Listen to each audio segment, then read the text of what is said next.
You're listening to the B&H Photography Podcast. For over 40 years, B&H has been the professional source for photography, video, audio, and more.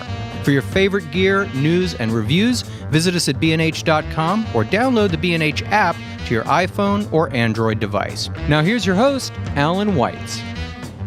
Greetings and welcome to the B&H Photography Podcast. In 2004, Wang Tao, a young engineering student at the Hong Kong University of Science and Technology, received a grant of $2,300 US to develop a drone. 2 years later, he founded a company called Dyar Innovations, or DJI, from his dorm room.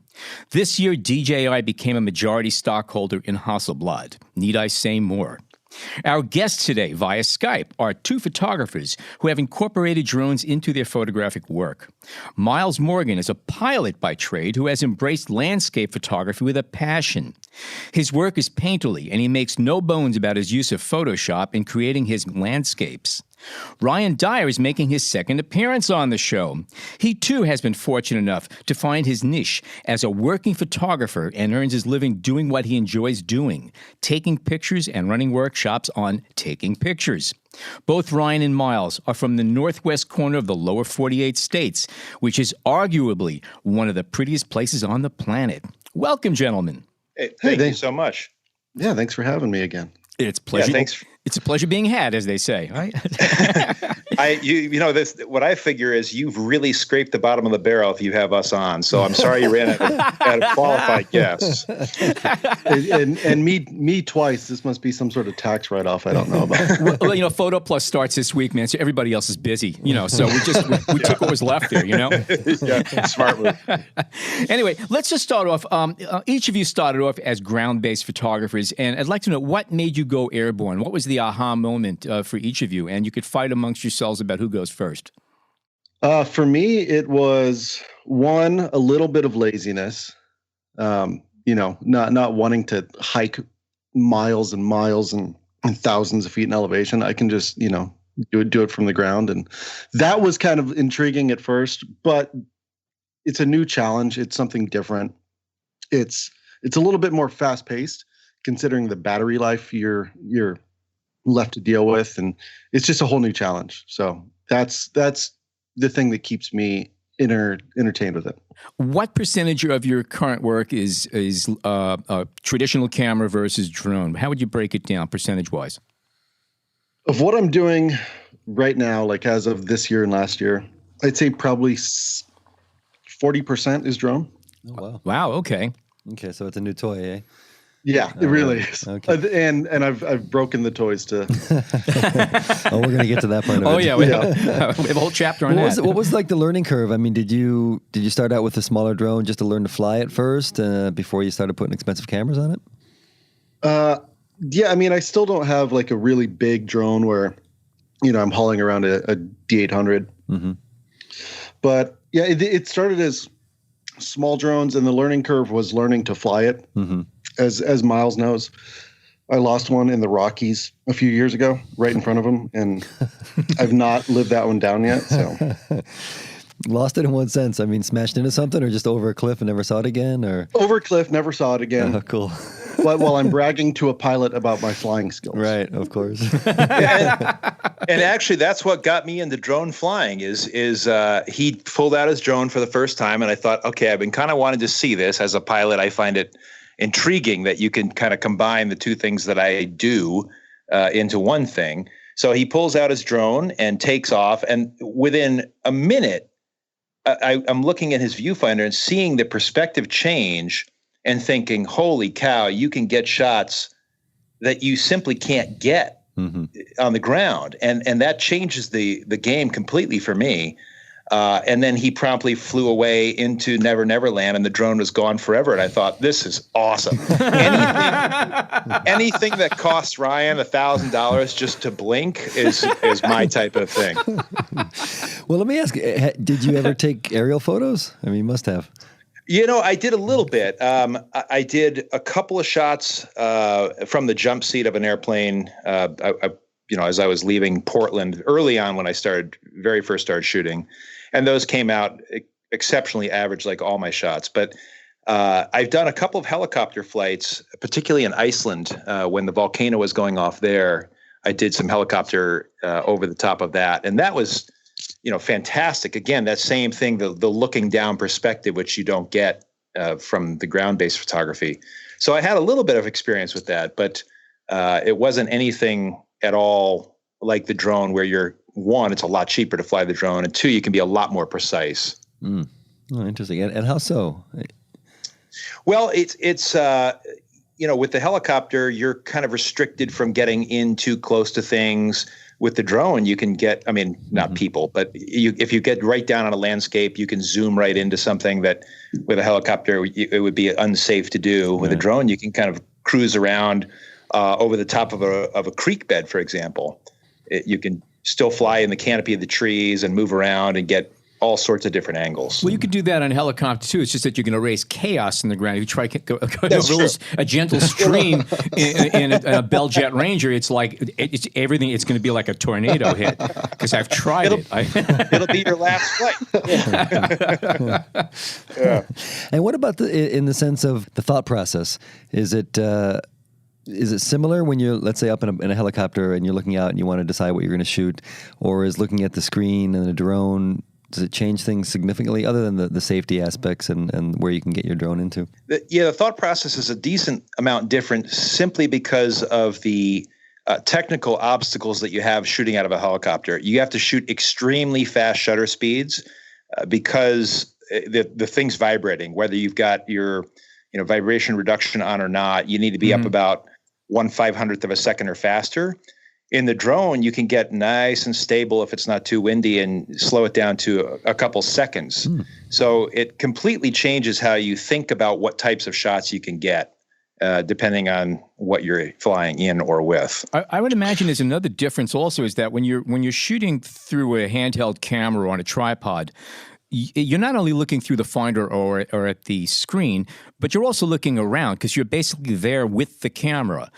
So you could step back, look around, and check everything out while you're working. You can't do that when you're shooting, and everything you see is basically on the screen in front of you, because the camera is elsewhere. And is that a little bit disorienting, or how do you work with that? I just kind of I take the same approach as I do, when I'm feet on the ground with a camera, where I move around a lot. I'm checking angles. I'm, instead of taking a few steps forward to change my composition, I'm just flying a few feet forward. The main difference for me is the time constraints. When you're standing there with your camera, you could take a couple hours to fine tune things. With the drone, you've got 25 minutes, and then you got to come back and hopefully not miss the best light. And I thought about that when we were preparing for the show, and that I know quite often landscape photographers in particular, it's not unusual to get out where you're going hours before and scout and have everything ready for that moment when the light happens, hopefully happens, because you never know what's going to happen until the last moment. You don't really have that luxury when you're shooting in this. First of all, you've got the time restraints of battery and a lot of other things. If it's really windy out, if you're on a good tripod, it doesn't matter. Whereas if you're flying, it's a whole different set of rules. One fact, speaking about wind, what's the maximum wind that you could shoot in or have shot in before things just get useless to you? Well, we've done up to, the drone will fly 25, 30 miles an hour. And we have done some shooting in more than that. And I can tell you that because at full speed, we were still going backwards. And that becomes a bit of a problem when you're trying to recover the drone, but it's still shootable. They're pretty amazingly stable platforms that if you're shooting at, not super slow shutter speeds, but even in a strong wind, you can still shoot. It's just a matter of, can you get the drone back? And also, I guess it's a matter of adjusting the acceleration of the drone into the wind and playing off that, because it's a counterbalance that you're really doing at that point. That's correct. Well, yes, but the drone has such incredibly well-designed and engineered GPS that even in a strong wind, you can let go of the thing and it's going to mostly hover in place and not drift with the wind. And so that's really beneficial. I mean, you're not constantly trying to fight the wind to keep your shot stable. Okay. Now, we're using the word drone very generically here. What drones are you guys using currently? One that's better than Ryan's. That's my whole goal. Is if Ryan gets a drone, I get one that's slightly better, and then if he gets a new one, then I get one that's slightly better than that. Yeah, my goal is to ultimately have Miles end up broke by trying to outdo me. Mission accomplished, bro. So what drones are you guys actually using at this time? I've got the Mavic Pro 2 now, and then the Phantom 4 Pro. And that Mavic Pro 2 is brand new. That's brand new. Yeah. That was the most recent correct. unit, right? Okay. Yep. And how do the two differ? You know, they're fairly similar. They both have a 20 megapixel camera, which is why I stepped up to the Mavic Pro 2. I used to have the Mavic Pro, and I was, for me, travel's a big thing because my shooting opportunities sometimes will come while I'm flying a trip. So I don't want to lug around my big Phantom 4 Pro on a 4-day flying trip and then, have to take it out and around the country. So if I can have a small drone that I can fit in my suitcase, that's really beneficial. But I was finding that the Mavic Pro with 12 megapixels, I was getting spoiled with the Phantom Pro files and wasn't really enjoying the Mavic Pro. So now with the Mavic Pro 2 coming out, I've got the 20 megapixel files. That being said, I kind of feel like having played with both of them now, the Phantom 4 Pro is a little bit more stable, and I think the files are a little bit cleaner. They're a little bit more detailed and a little bit better with the dynamic range when you're trying to process. Okay. And Ryan? Yeah, I'm still on a Mavic Pro. Mm-hmm. That's kind of my one I take around the world. And then I've got two Phantom 4 Pros that one sits broken and the other is the one I take when I'm driving to a location because it's just too hard to fly with the bigger ones. I see. And on the cameras that are on these, can you kind of distinguish what they are? And do they label them in relationship to cameras that, regular cameras that we would know? Hasselblad or otherwise? Yeah, not really. They're almost more like GoPro cameras, but they shoot better still photos than GoPro does. I think it's important to mention that the 20 megapixel sensor is the 1-inch sensor that originally appeared in the Sony RX100, now appears in a bunch of other cameras right now. And that even amongst still cameras, that's considered just an amazing sensor to use for compact cameras. I actually didn't know that. That's interesting. Yeah. It's essentially like putting. Yeah, no, it is. It's essentially like putting a Canon 5D Mark II on your drone and flying it around in terms of quality, which is incredible when you think about maybe 7-8 years ago. That camera was light years better than anything out there for the amateur or prosumer, and now here it is, a tiny little thing that's flying around in a drone. And the features that are available on these cameras are similar to what you will find then on the related Hasselblads or even the GoPros? Yeah, you have full manual control over them as far as shutter speed, ISO. The old Mavics, you don't have aperture control. But the new one you do, which is a nice change. Yep. Now, what do you view? Oh, go ahead. Continue. I'm sorry. I was going to say there's cool panorama settings where it's just kind of a one-click thing and the camera shoots large panoramas for you. There's also built-in auto bracketing and HDR, things like that. Okay. What are you viewing on when you're flying these days?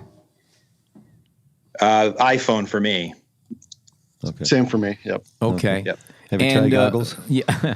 No, have you tried the goggles at all? I have not tried the goggles. Okay. I've tried the goggles. A buddy of mine has them, and it looks and feels really cool, but it's one of those things I'd never buy for myself because while I look pretty cool doing it, I'd also look really dumb doing it, and Miles would make fun of me. Exactly. That's why he won't buy the goggles, because I would never let him. He'd be filming, something with his drone, and I'd be filming him with the goggles. Right.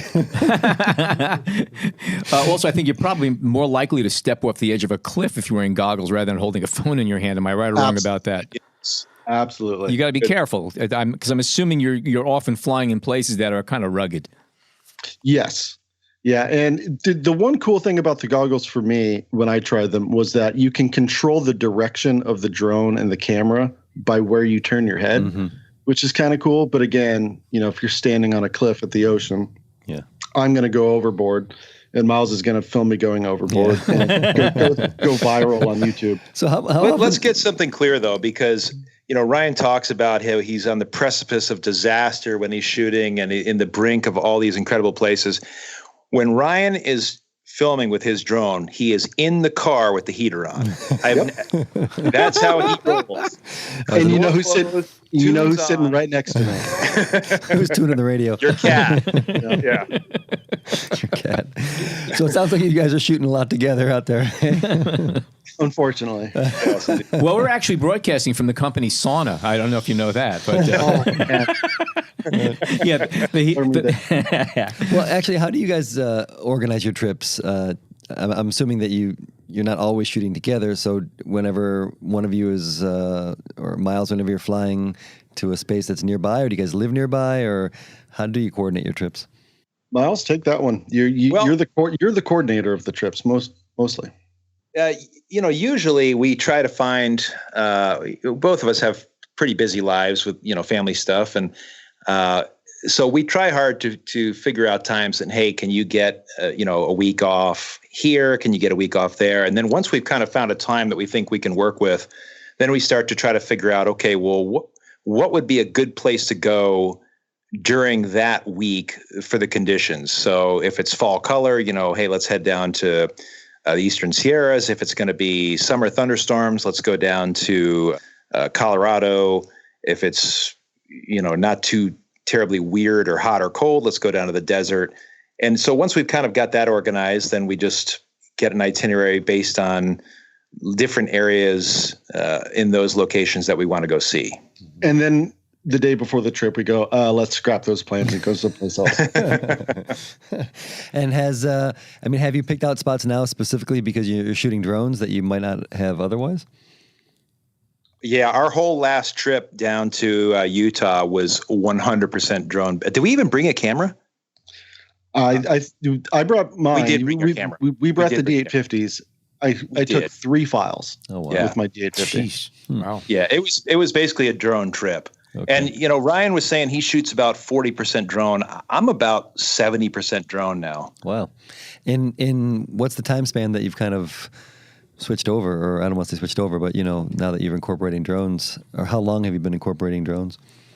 Probably the last year for me. It's been longer for you, right, Ryan? All right. Yeah, for me it was 2015 on a trip to Colorado with Miles and my wife, where I lost the drone. That trip. Yes, we heard about it. That infamous trip.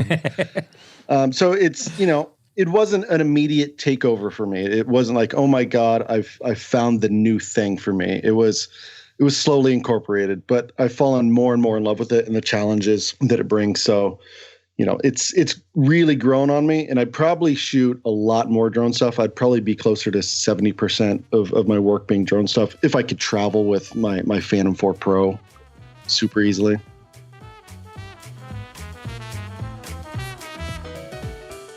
We hope you're enjoying this edition of the B&H Photography Podcast. Send us a tweet at BHPhotoVideo, #BHPhotoPodcast. One of the things that I know as we're looking at the photographs you guys have taken on Instagram and your websites, there are some images that are obviously time exposures. Water is flowing, and it's as if it is long exposures. How long can you shoot with current technology? What's the longest exposure that you would trust to get a sharp image and say have moving water? Well, I think the shot that you're referring to is the North Fork shot, and that was about a second exposure that I was able, and that was dumb luck because I had a very spastic drone that day.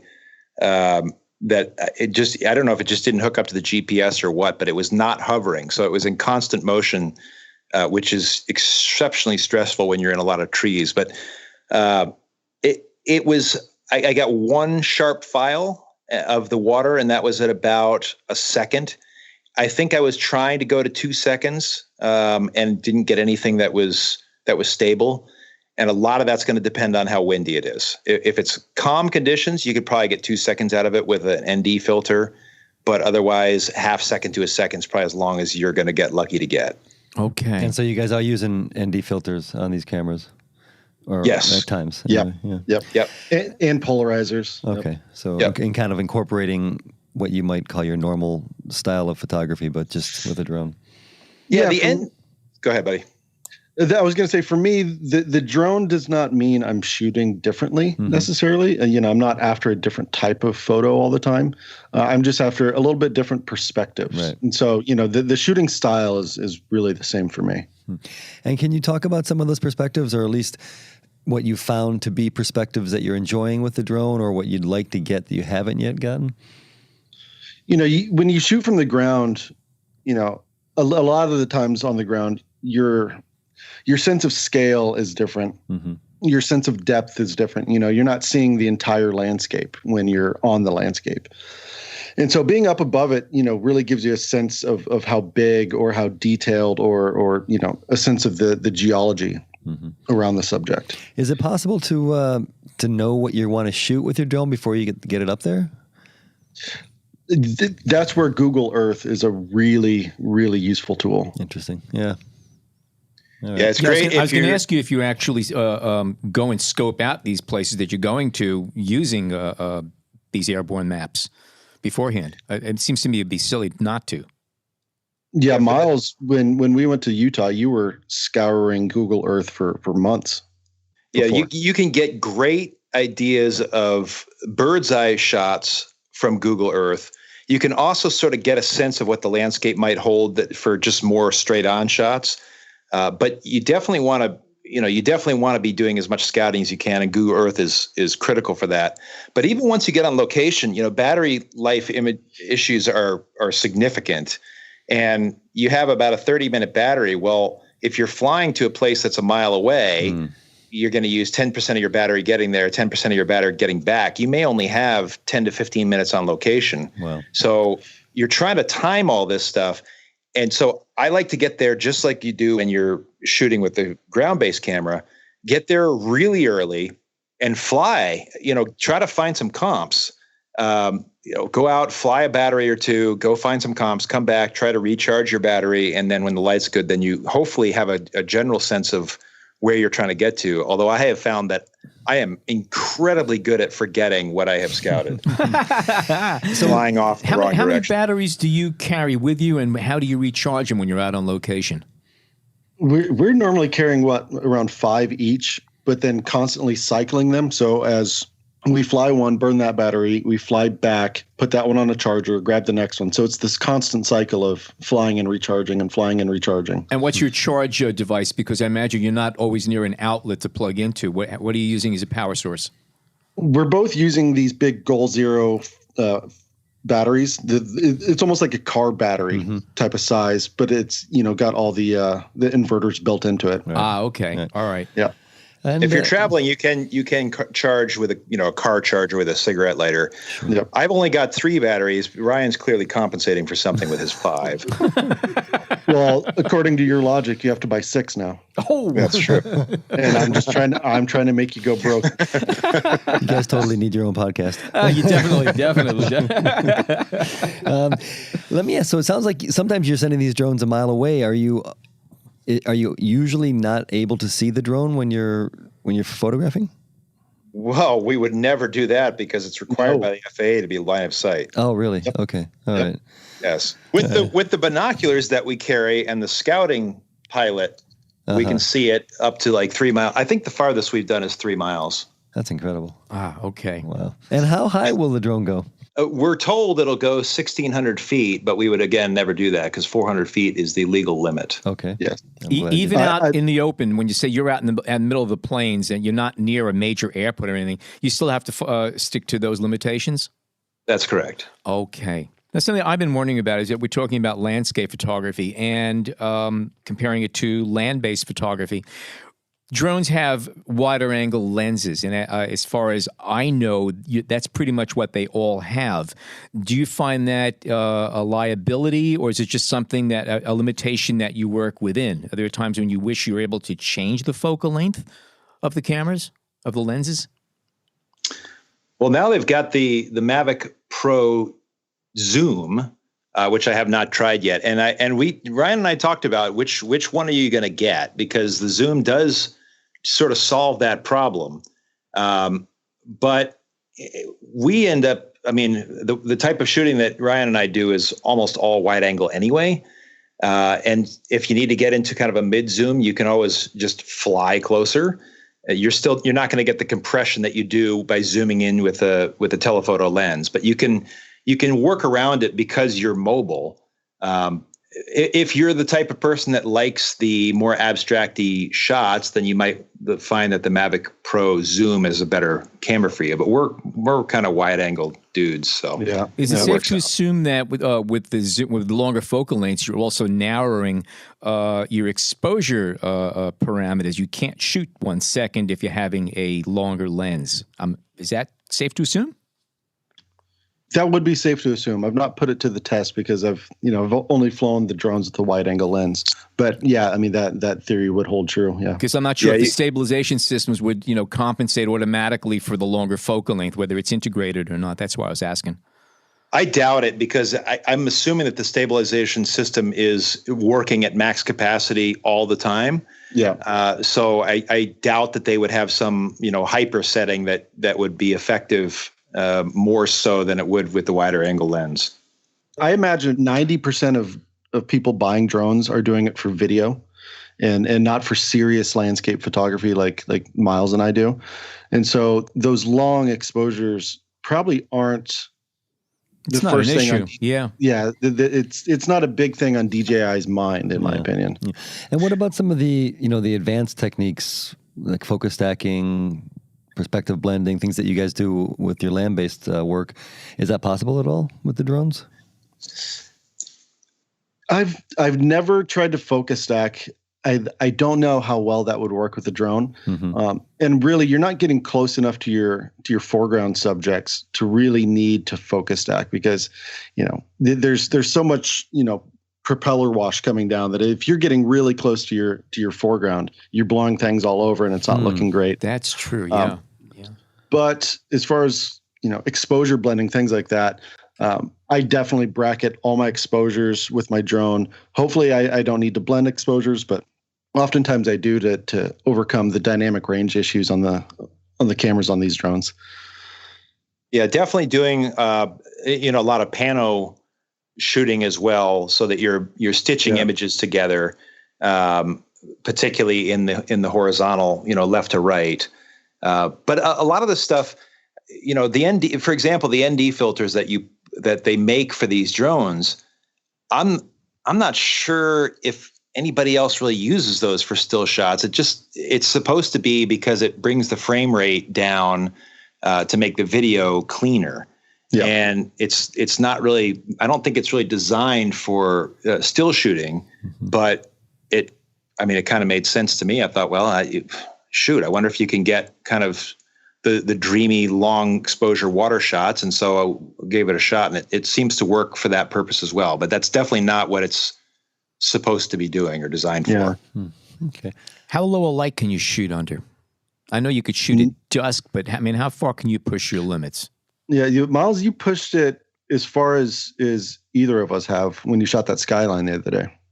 Yeah, I was shooting, in the dark. It was definitely an evening shot, and the Mavic Pro 2 has a hyper light setting, they call it, and it's I tried that out, which kind of brightens up the scene and gives you sort of for night skies. I found it to be okay, but basically all it does, from what I could tell, is increase the ISO to 1600. And so you end up getting a pretty noisy file. I shot basically very, very deep into the blue hours. So I'd say probably 45 minutes before sunrise. And it was pretty dark. And I was getting, 1 to 2 second exposures in order to get any sort of shadow detail. And that's tough. It's definitely a hit and miss kind of thing.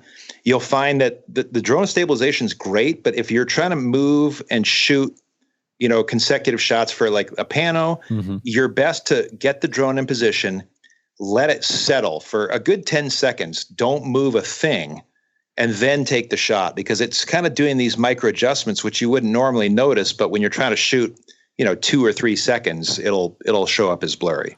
Now, aside from the creative post processes that you do, are there compared to land-based shooting and handheld, tripod, however you want to term it, are there extra steps that you're taking post-capture that you would not normally, that you previously didn't bother with, that you have to do now because of the nature of drone shooting? And again, not creative, just technical. Yeah, for me, the only thing I make sure to do almost 100% of the time when I'm shooting sunrise, sunset stuff with the drone is bracketing exposures. I'll bracket, 5 different exposures just to make sure if I get home and the dynamic range is just not working out for the shot I'm trying to process, I'll go in and blend exposures. And that's something I've stopped doing, in the past several years with how good the IQ is on modern DSLRs. Mm. What about ISO performances compared to, let's say, a D850? Is it comparable? Or not even even close? not the same sport. They do not compare. Yeah, No. not at all. Yeah. I'm hesitant to take my Phantom 4 Pro, which arguably is DJI's, best prosumer camera. Mm-hmm. I'm hesitant to take that to ISO 400, 500, where with the D850, I'm taking ISO 3200 shots without batting an eye. Interesting. Quick question about what you were referring to when you want the camera to stabilize itself for 10 seconds. Is that kind of fall in line with your land-based photography in the sense that you're shooting about the same amount of frames per shot, let's say, or per image, per view? I don't know what the phrase I want to use here, but do you get my sense? Are you shooting more or less, given the time constraints of the battery and all that? Is your process more or less the same when you found your angle and your perspective? It's a good question. Not really. With the camera, I find myself shooting a lot more frequently. With the drone, it's what we talked about earlier of getting yourself kind of dialed into a specific shot is really hard to do. And you'll find yourself kind of making micro moves quite often and, trying to fine tune things. And then, once you finally get on site, you'll take a couple shots. And then I find myself moving on to the next perspective. Whereas with the camera, there are a lot fewer options. So once I'm kind of set with a composition, I tend to stick with it. Where the drone, I find myself, not necessarily for technical reasons, but just for creative reasons, moving around a lot more frequently. Yeah, it must Absolutely. be hard. I mean, there must be, once you're up there and you a small little turn and you have a whole new view, right? Totally. Yeah. It's infinite compositions become Yeah. available. Yeah, I mean, flying a foot higher or lower can absolutely change your entire composition. And what do you think about, going forward? How has the shooting with the drones affected your land-based work and what you're looking for when your tripod's set up? Is it hard to go back? Have you bought a taller tripod? Yes, I carry a 48-foot tripod with me. Yes. I don't need the drone anymore. But have you seen, let's say you're out shooting just land-based. Are you thinking, man, I wish I had my drone with me? Or, now I'm going to do something different that I didn't think to do a couple years earlier? I mean, I almost always have my drone on me now. Okay. It's just another thing in my bag, especially with the Mavic. And that's why, I'm ordering the Mavic Pro 2 is because, that's the size that you can throw in your bag and have it as a piece of your kit. Right. The Phantom, it's big, it's bulky, it's, you're carrying your backpack of gear and then you're also carrying this luggage with you. But, with the Mavic, it's just another part of kit. And so when you're in a location, as long as drones are allowed to fly there, not in national parks, things like that. We've joked around about, bending the rules, but I don't fly in national parks. I really don't want to give drones a bad name, and I don't want to be that guy to ruin it for everybody. But can you speak a bit about that then? What are some of the rules that we may or not be familiar with? Obviously, airports, parks. Yeah, there's all sorts of no-fly zones, and there's ones that aren't even written rules. You could fly around in your neighborhood. Mm-hmm. I don't fly around in my neighborhood. I don't want to piss off my neighbors. Sure. If I saw a drone flying around my neighborhood, I'd be like, who's the weirdo? Yeah. Yeah. Well, I can tell you, you're the weirdo. Yeah. When I'm out sunbathing, I don't need my neighbor peeking at me. Nobody needs to be. I knew something like that was coming. You opened yourself for that one. I could tell you from personal experience, about a year and a half ago, my wife went out to Red Rock Canyon outside of Las Vegas, which a place I love. Every time I'm there, that's where I go. And we would just spent the day hiking. And it was a stunning day. And all of a sudden I hear a mosquito. And I'm looking around and saying, damn, that's a drone. And I look up and somebody's flying a Phantom up there. And it was really invasive. It was annoying. And I just found it to be totally just in your face to everybody who went there. And we actually tracked down. We found it was a family, and they were just letting the kids play. And I gave them a piece of my mind about the whole thing. And you know what? They kept flying. They didn't care. And I think that anybody who's listening to this show, do keep that in mind. That yes, you can get some great footage in the state parks or national parks. Don't do it. Buy postcards, okay? Because you're wrecking everybody else's experience. That's not what it's about. And even in the places where you're allowed to fly, it's perfectly legal. You don't want to be the guy bumming everybody out. That gives all drone pilots a bad name. It's going to ruin it for everybody. You have to take moral stock of yourself and say, these people are out enjoying nature. Do I want to ruin it for them? Mm-hmm. I don't. If it's a crowded area, if there's people around enjoying the outdoors, I don't fly the drone. I just don't want to annoy people. And even and again, keep it in mind, you're saying if there's nobody around, if you're in a rocky area, mountainous area, you don't know who's on the other side of the hill. Absolutely. So just don't do it.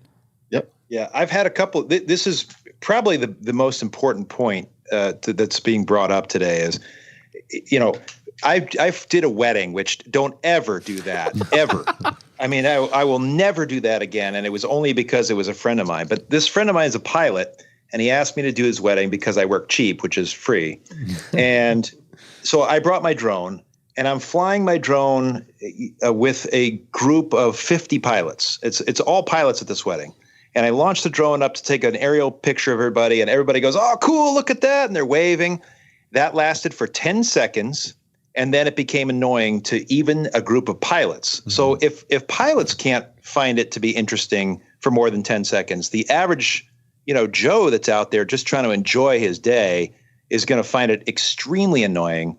My general rule is the same as Ryan's, which is if there are people around, I just don't fly, whether it's a good shot or not. I don't want to be that person. And we're pretty careful when we plan our trips to go to the middle of nowhere and do that kind of flying. And if I am going to fly over somebody or around somebody, I try to do it just a quick transit to get away from that area where they are.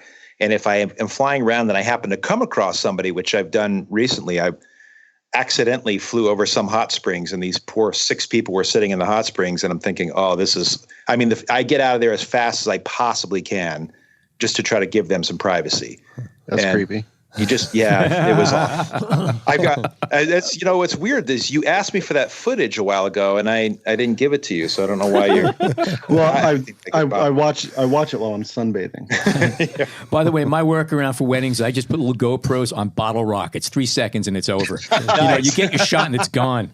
Gone.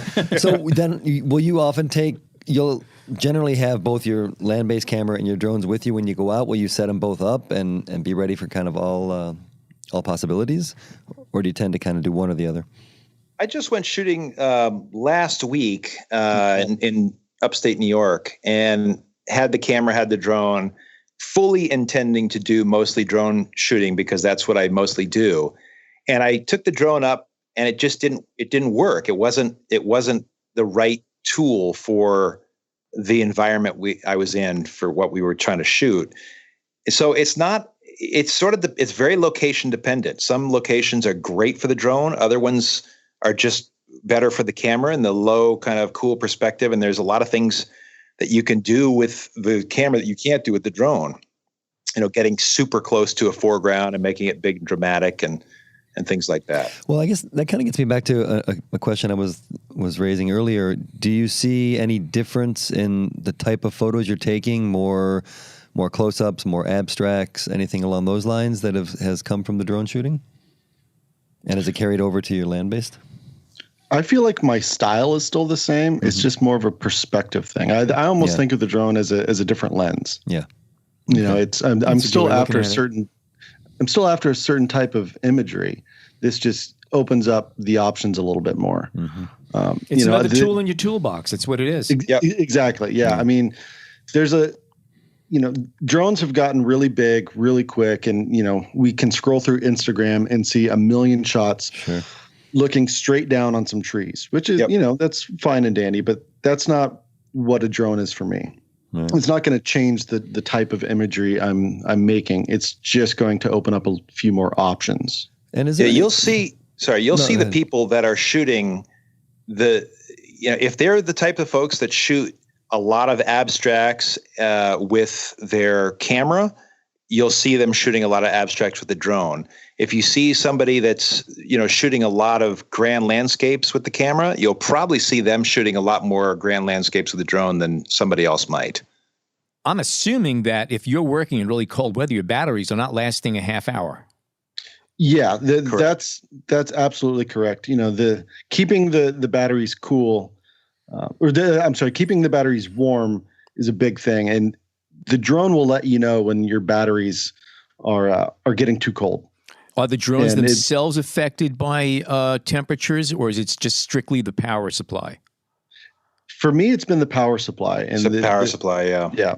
The drone will say, battery temperature warning, unsafe to fly, and so you'll have to bring it back.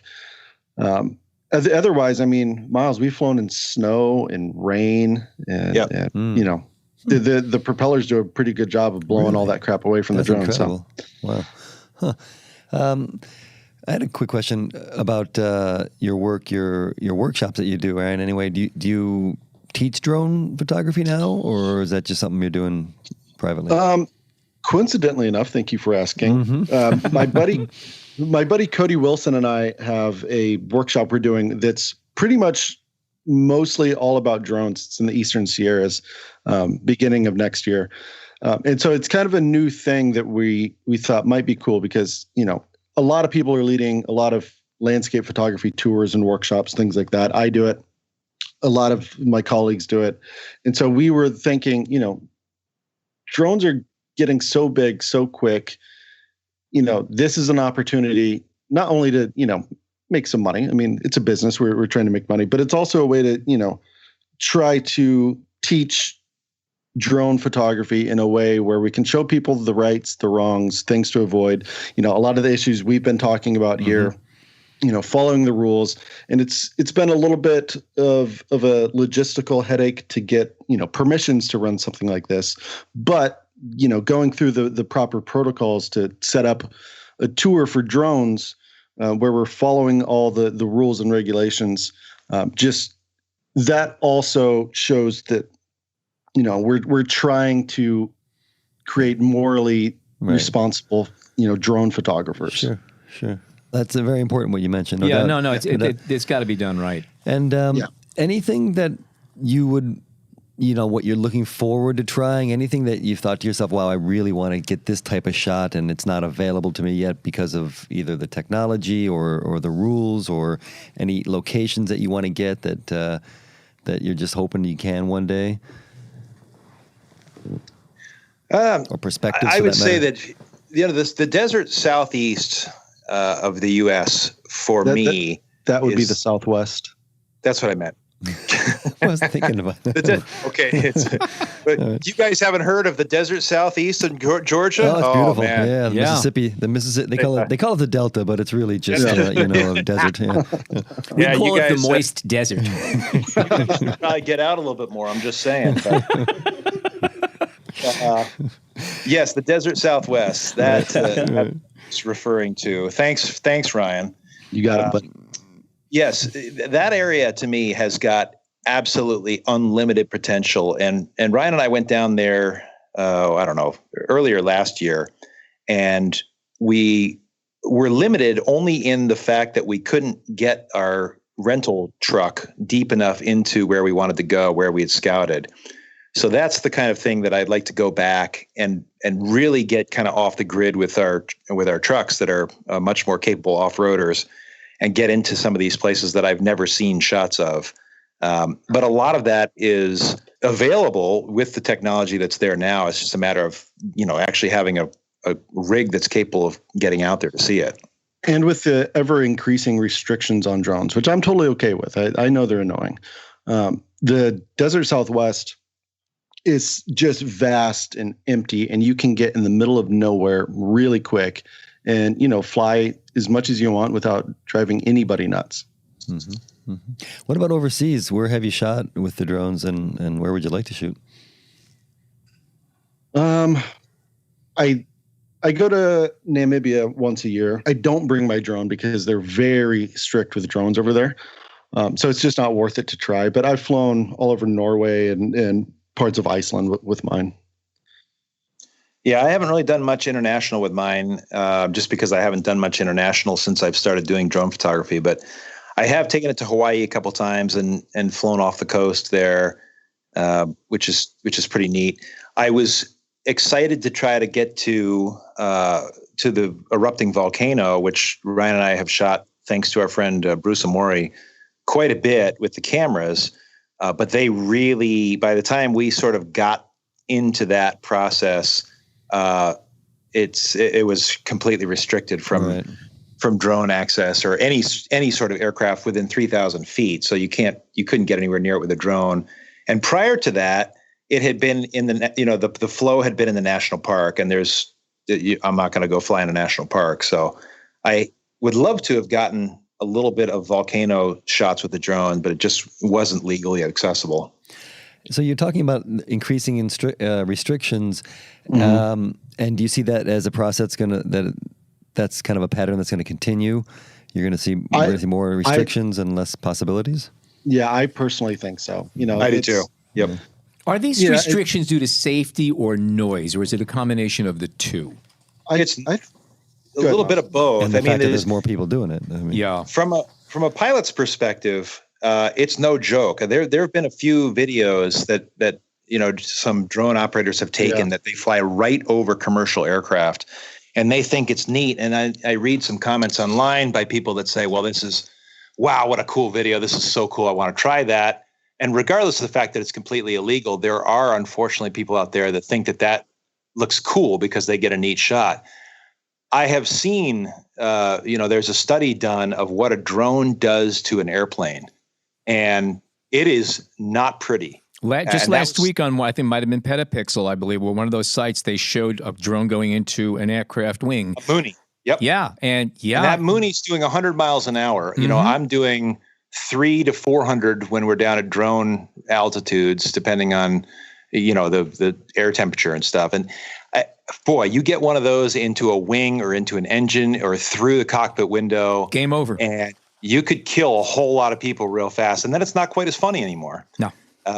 So that is the safety aspect. And then the annoyance aspect, it's unless you're flying the drone, you hate it.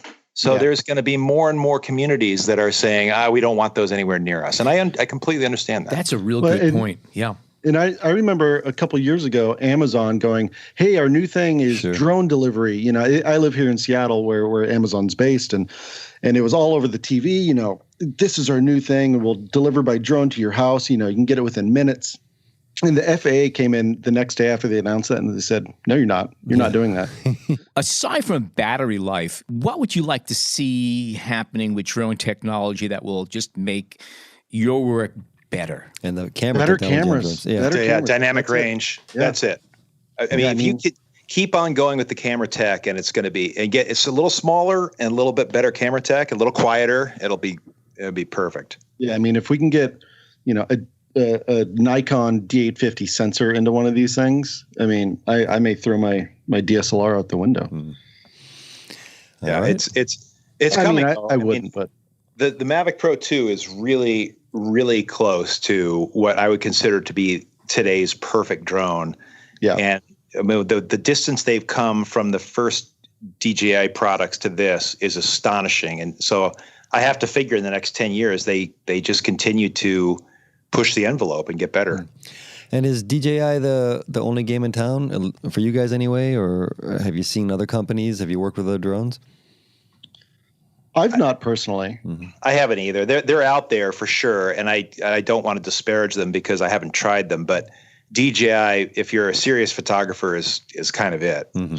And I'd love to see more competition because that makes everybody step their game up. So if we can get these other companies out here to compete with DJI, I think that makes everything better. Yeah. Gotcha.